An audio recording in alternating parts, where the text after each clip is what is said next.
If you are looking to learn as much as you can on the issue of tax administration, you came to the right place. My name is Oyinlola Sale, and this is a Tax Talk.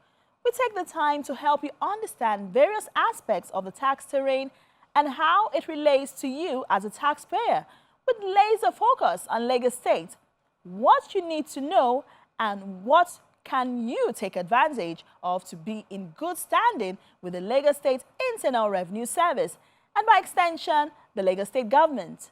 Our first stop for the day is business news. Stay with us.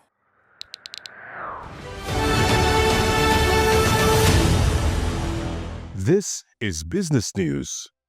The Lagos State Governor, Babajide Sanwo-Olu, has urged the newly inaugurated president of the Chartered Institute of Nigeria, Innocent Ohagwa, to foster innovation and enhance the important role of taxes and taxation in national development. Sanwo-Olu made the call at Ohagwa's investiture ceremony as the 17th president of the institute held recently.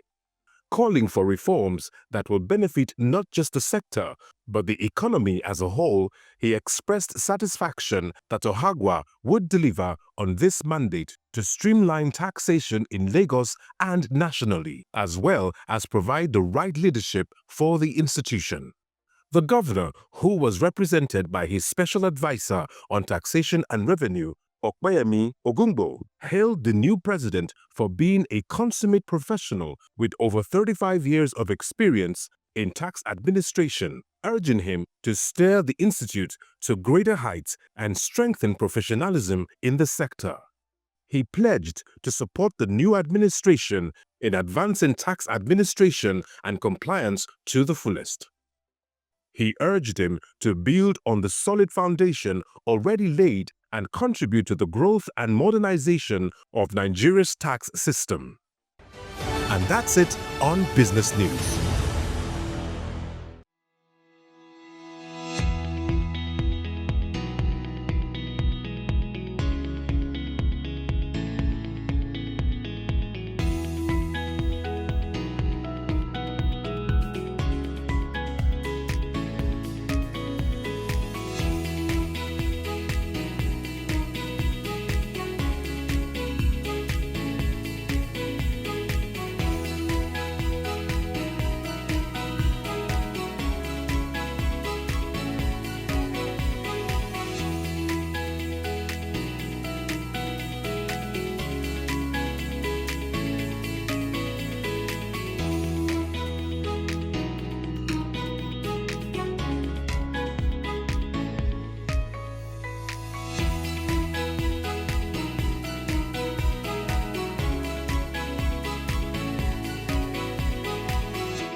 You just checked out the business news. Now let's move into our big story for today.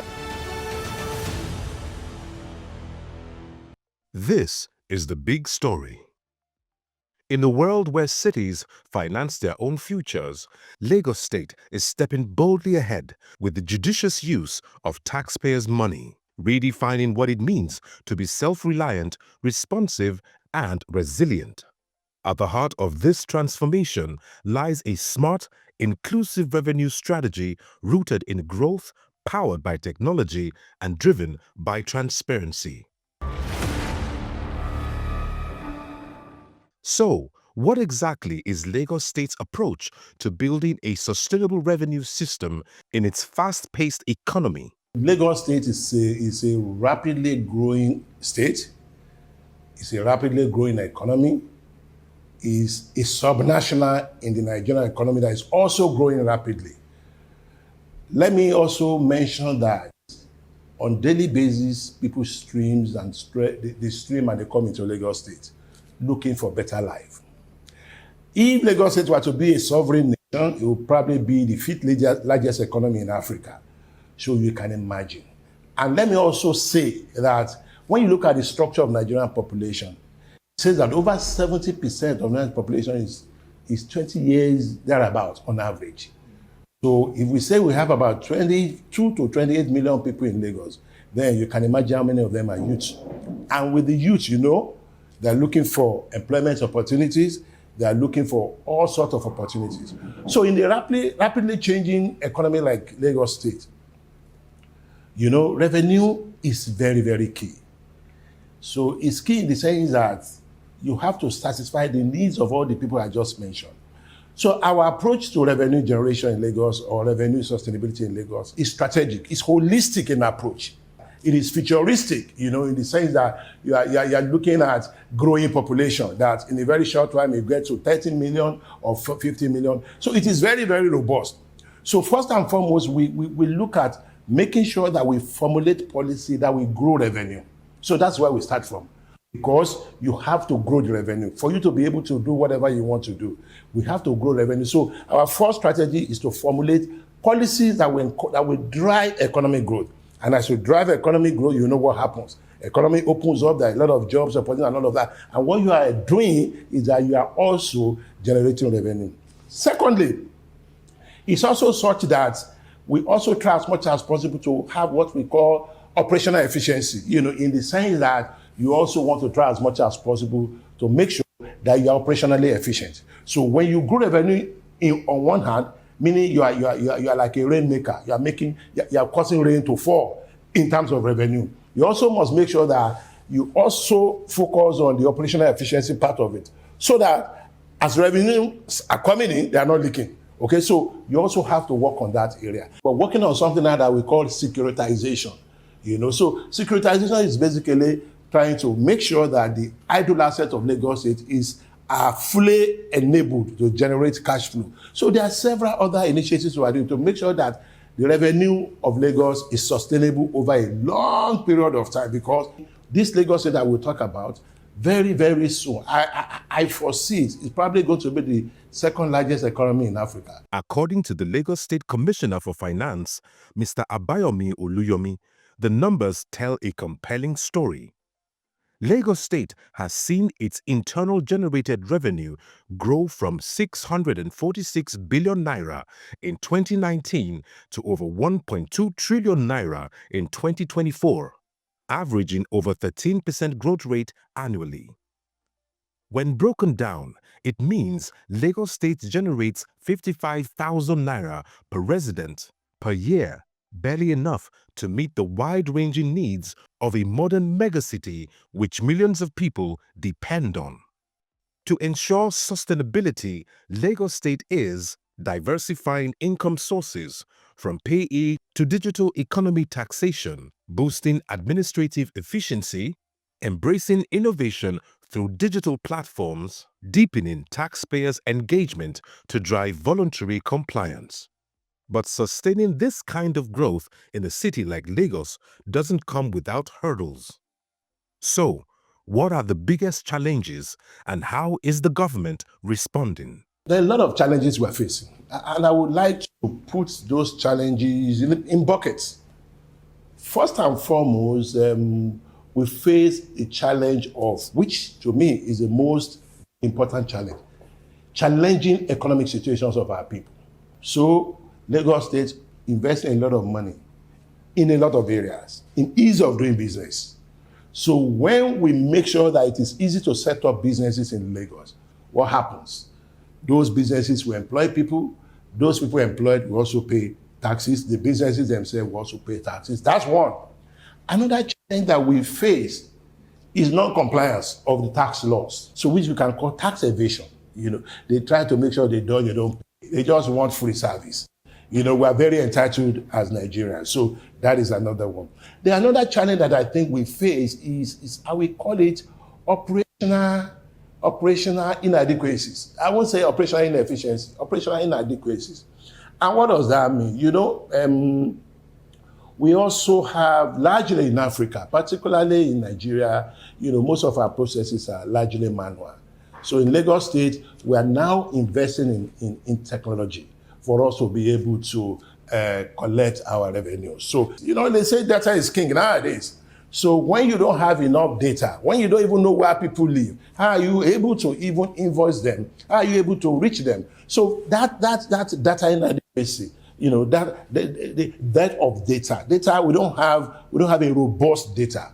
Now we have databases all over the place. People in immigration have their own. People in the passport office, they have their own. People all over the place, census, voters, and all of that. So what we need to do is to integrate those data. For us in Lagos, how we are focusing on that is to, you know what they call Lagos resident card. So we have also started to make sure we register everybody that lives in Lagos. With that, we're able to accumulate data. And with that data, a lot of things can happen. By the time you analyze the data and you begin to work on that data, you will see the amount of money you'll be able to generate. So you also need to educate people. You need to create that awareness. So we are creating that awareness. And let me count it us by saying that there is this suspicion, maybe I should call it mutual suspicion, between the governed and the government. People say government is not doing anything. Government is saying pay your taxes first. So you can say, well, it's a catch-44 situation. Which one first? But to be sincere with you and to be very straightforward, to simplify things, as irresponsible citizens, you must make sure you perform your civic duties. So you have to pay your tax first before you hold government accountable to say, but you cannot say, well, because there are no roads in front of my house, I'm not going to pay. Or because there is no pipe water. No, you cannot say that. Then you'll be going against the law. And like I said, our people, we also need to keep on educating our people to make sure that they respect the law of the land. It's very, very important. One of the persistent issues? Tax evasion, especially in the informal sector. Despite their size and impact, many businesses here operate outside the tax net. Mr. Oluyomi explains that Lagos is now reforming its tax systems, making compliance easier and enforcement smarter. In addition, targeted reforms like the Innovation Bill are designed to support startups while ensuring they play their part. Looking ahead, what's the long game? How does Lagos plan to not just sustain but expand its revenue base? To expand our revenue base, number one, we have to make sure that it is easy to collect. Revenue is easy to collect. We simplify the process, okay? So we try as much as possible to simplify that process of revenue collection so that leakages are blocked. That's number one. Number two, we need to keep on investing in key areas that generate employment, that are very, very strategic. For instance, you keep on investing in infrastructure, transportation, health, education. So as you keep on investing in that, you see it's a multiplier effect in the economy. But let me also tell you one big advantage Lagos has is the Lagos population, which will continue to increase by the day. So we also must make sure that we sort of craft a strategy around that big population, that is in Lagos, to make sure that even as they come, they are gainfully employed. And when they are gainfully employed, people pay taxes. And then to also simplify the process for them and to make sure that we don't burden them. To make sure we also do not kill small businesses. To bring a lot of incentives for people. We also need to also put on our thinking cap. To begin to look for several other sources to make sure we're able to sustain that internally generated revenue. The percentage of federal allocation contribution to the revenue base of Lagos is about 30%. We're going to an era when you put all these strategies that we've been formulating and all this policy in place, our focus is to make sure that it's not more than 5 to 10%. We also need to continue to promote the investment climate. When we continue to promote the investment climate, what you see is that foreign investors will continue to come. We must provide security. When we provide security, investment is only say where there is security. What it does is it magnetizes both domestic and international capital to your economy. And of course, when the capital comes, you know what happens. So we also must make sure that the regulatory and the legal environment that is needed to attract foreign capital, foreign investors, to make sure they're there. When you do all of that, what happens is that your economy will begin to grow at an alarming rate. And where that happens, my brother, you'll be hearing of jackpot. What you see, you begin to see jackpada from all over the place. People start coming back because they can see through it. They can see that something is happening. But as far as that is concerned, let me also tell you that as a subnational government, we cannot do it alone. We don't even have the capacity to do it. So what will happen is that federal government will take the lead and Lagos State will follow. And let me be sincere with you, federal government is really trying. The future for Lagos State is a digital one. Enhanced collection tools are also being deployed to secure a broader, deeper tax base. Aside innovation and setting up of strategies, it takes collaboration to make the tax ecosystem work. That's why the Ministry of Finance and LIRS operate like one revenue family, sharing data, setting policies, and ensuring tax aligns with broader economic goals. Lagos Internal Revenue Service is part of the finance family of Lagos. Okay? So what you see is that they work with us, we work together. As a matter of fact, they have a handshake with the Ministry of Finance. They are independent to do a lot of things by themselves. So we sit down together, we always have a handshake. We sit down, we formulate policies together. We also have seminars together, we have training together, we sit down and we brainstorm together. Finance family is very large. So under the Ministry of Finance, we also have what we call Debt Management Office that is in charge of managing the debts of Lagos State. You have the State Treasury Office that is in charge of managing the balance sheet of Lagos State. That's why we also have LRS that's in charge of making sure they generate a lot of income. Of course, we also have people like Ibile Holdings that are also investment arm of Lagos State. These are all the larger part of the finance family that we all work together to formulate policies to make sure that things work smoothly in Lagos. And of course, who is the head of all of these things is the governor of Lagos State, Mr. Abayomi. And when it comes to spending tax, Lagos State Government and the Lagos State Internal Revenue Service makes it easy to follow the money through regular audits, public reports, and an open budgeting system. For residents who want real-time access, platforms like the Lagos State Project Performance Tracker and Citizens Gate offer transparency at your fingertips. People can also ask questions. We are very transparent. We are open. We have what we call Citizens Gate, where you can, when you go and look at what has happened, you can go there and ask government questions, and your question will be answered. And beside that, we also have, we have legislation that also serves as an oversight. They are also there to look at what Lagos State government is doing. Beside that, we also, particularly during our budgeting process, we go from an area of Lagos, we call it Ibile, from one Ikeja, Badagry, we go from, so people we have local meetings, people also have opportunity to ask us. So we believe all of these things that we have put in place, as I said, whether institutional, regulatory, or operational, they are there for us to make sure that we are very professional, we are very transparent.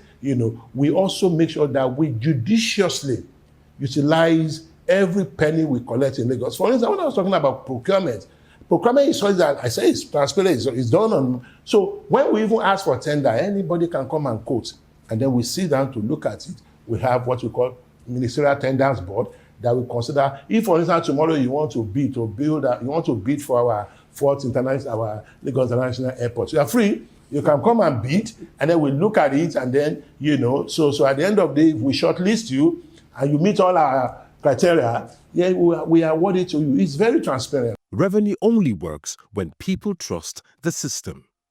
That's why LIRS and the state government focuses on simplifying tax filings, especially for small businesses, running awareness campaigns, enforcing rules with penalties for evasion. And platforms like this very conversation, they're part of the trust-building process, another way the LIRS speaks, educates, and engages taxpayers. Because in Lagos State, tax is not just a duty, it's a dialogue, and this dialogue is what fuels the future.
You can join our online community by following our handles across all social media platforms displayed on screen intermittently on the show.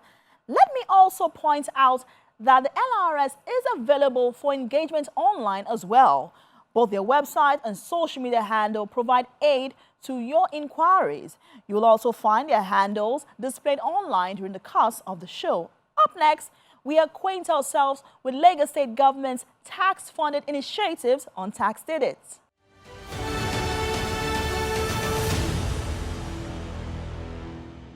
One of the 16 schools that will be handing over today, tomorrow, 16 schools that have been ready are in Awori Junior College, Ojo,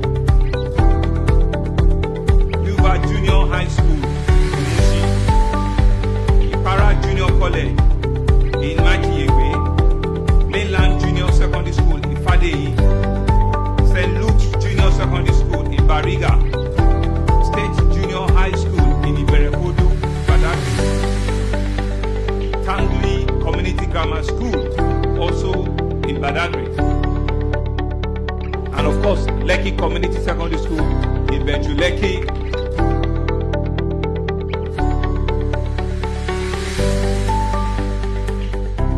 Education sector, which is under our Teams Plus agenda.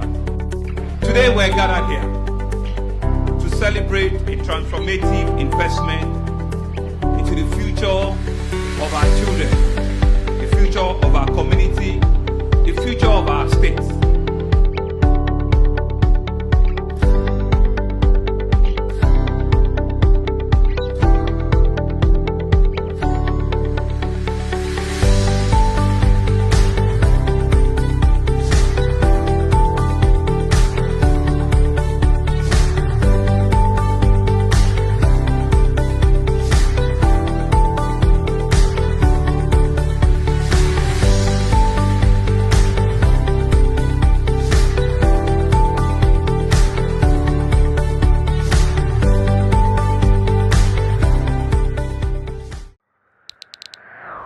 As we call time on the Tax Talk for today, let me again remind you that you can engage the LRS online through their website and social media handles. You can also find past episodes of the Tax Talk on our YouTube channel, as well as follow us across all social media platforms. My name is Oluyomi Saleh. That's it on the Tax Talk today. Enjoy the rest of your day.